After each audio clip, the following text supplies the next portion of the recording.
प्रेमाची गोष्ट मालिकेमध्ये येणाऱ्या भागामध्ये सागर आणि मुक्ता मिळून हर्षवर्धनचा खरा चेहरा सावनीसमोर आणताना तुम्हाला दिसणार आहे आणि यानंतर मग ही सावनी लग्नासाठी स्पष्टपणे नकार देताना तुम्हाला दिसेल। तर प्रेक्षकांनो, येणाऱ्या भागामध्ये तुम्हाला पाहायला मिळेल की सागर आणि मुक्ता सावनीला भेटायला येतात आणि तिला समजावून सांगतात की आदित्यच्या भविष्यासाठी हर्षवर्धनशी लग्नाआधी तू 10 वेळा विचार कर, तो माणूस चांगला नाहीये, तो तुला फसवतोय।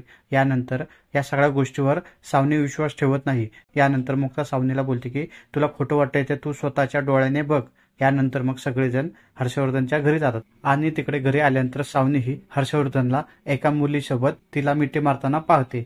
यानंतर मग ही सावनी खूप भडकते। सावनी इतकी चिडते की ती हर्षवर्धनच्या जवळ येऊन त्याला जोरात कानाखाली मारते आणि त्याला बोलते की आज मुक्तामुळे तुझं खरं रूप मला समजलं।